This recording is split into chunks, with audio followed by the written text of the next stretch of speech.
Now, you guys all know about sin. Like, there's certain things you're not supposed to do, right? And that's where we get to our last feast that we're talking about today, and this is a quick one. The Feast of Unleavened Bread. Okay? Sin, we know from the Ten Commandments, there's some things that we're supposed to do and some things that we're not supposed to do. Correct? Right?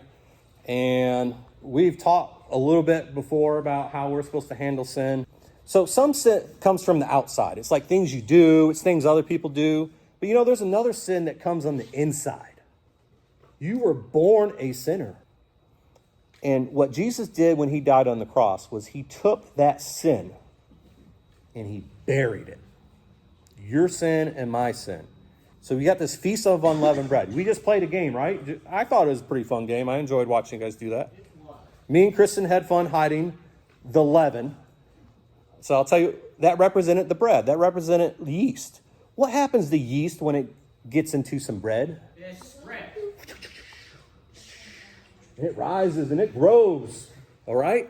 Guess what happens to sin in our lives? It spreads, rises, Okay, and grows. in Egypt, when they left, the reason why God said, don't take any leaven, don't take any yeast, is he wanted them to leave all of those ways behind.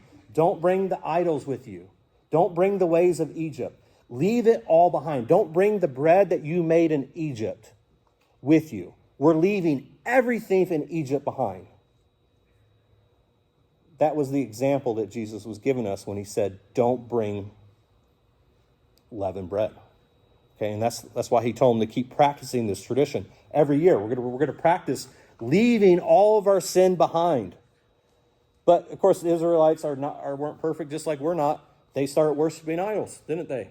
And then when they had their land and they moved into the promised land, God said, kill everyone. And it's kind of harsh. This was Baal. They were idol worshipers. He said, kill them all.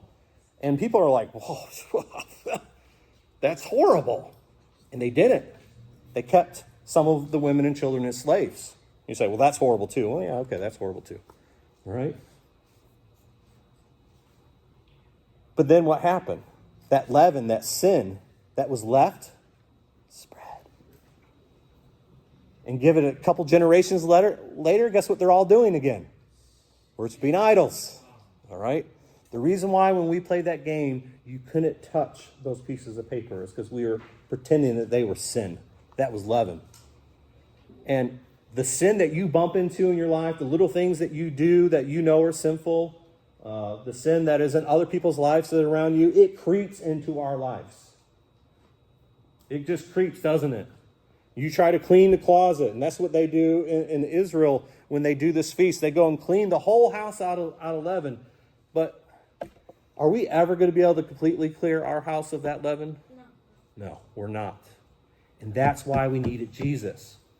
That's why Jesus came. The day that Jesus was buried was actually at night.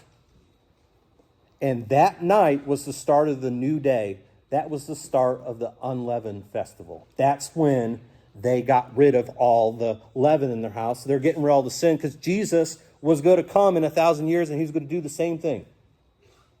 He was buried that night and he buried all the sins that you already did in your life. The sins that you're going to do this week. The sins that you haven't done yet. And he even buried your sinful nature, the corrupt nature of your heart. And that's why the Feast of Unleavened Bread was the Feast of Unleavened Bread. That's why Passover was Passover. God gave us these festivals so that we would understand better what he is doing. Jesus covers us. His blood covers us, just like the Passover covered their doorway and the angel of death passed over. Jesus' blood, when you stand in heaven in Judgment Day, could be this week, could be next week, could be 10 years from now, could be 80 years from now. Whenever you stand in front of God, you better hope that you have Jesus' blood on your side so that Jesus' judgment, which is death, passes over you.